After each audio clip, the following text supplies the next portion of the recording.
Wherever you want to see results, start measuring and also focus on doing the right measures. If you are measuring sales, the revenue, it's good, but it does not give the complete picture because you also need to see your cash flow. You also need to see how much profits are coming. If your sales is growing 10%, the profits, are they growing 5% or are they growing 12%? You have to focus on how much more value addition is coming.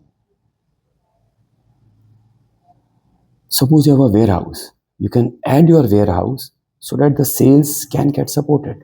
But if your working capital, your inventory is increasing, then something is not okay. So just think, do you have the right measures in place? Are you focusing on the right measures? A wrong measure can be a catastrophe. And when you have the right measure, then you see the linkages. If I address, for example, overproduction, we needed to make 10, 20, 30 of ABC, and we made 30, 40, and 50 of ABC, thinking that today I have got time, labor is free, let me get them to do something. But this has a major impact. Later on, the space gets blocked up, the inventory piles up, something may get obsolete. And when the real order comes, maybe that component was needed to make E, but we did not have the component, so something gets stopped. Then I have to have my labor to shift the inventory from here and there. So one wrong focus. But if you correct that, several things will get corrected. Just like we see in domino cards or when we play carom. You place the coins in such a manner that you hit one coin and several coins get to the hole. Sometimes even the queen comes. So you have to plan, understand how these all link together. In one of the companies, we had a rework of 16%.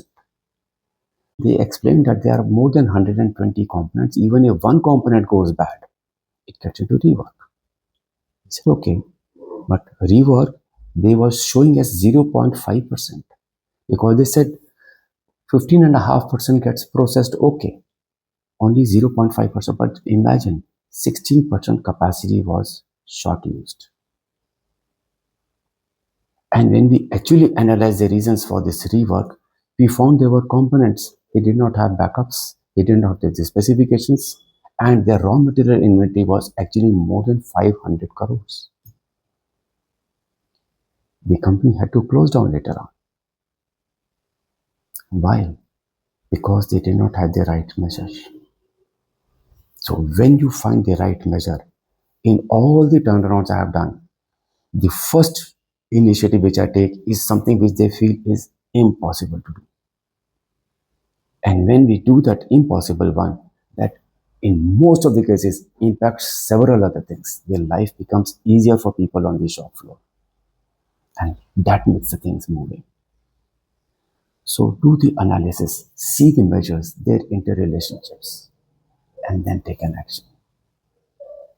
I'll cite some interesting examples on how to use the metrics. For example, if you've got a full warehouse, a lot of inventory in it. One way is, oh, I've got 400 containers of saleable goods. Second, my cash flow is negative. It's like saying the speedometer is going very fast. It looks very nice. I am doing the best possible. This is the highest possible till date. Second, I see I'm running out of fuel. To promote my sales, I start to give discounts because I have done some overproduction. I don't have space. So the sales are increasing. Looks good. But I am getting into price wars. My profits are declining. It might be getting into a situation which is really very bad. You see at the top or you see at the bottom. Measure the right thing. Businesses do not drown because of lack of data. Businesses go down when they believe in wrong data. One typical thing is measuring averages. Even on a shop floor, What is the average cycle time, average production time of a product? Suppose I have to make this item. I can make it in, say, 45 seconds, for example. That is an average. But I can also make it sometimes in 2 minutes, sometimes in 30 seconds. But we are measuring the average. Just remember, averages hide extremes and the extremes can sink the company. So what do we do on shop floor?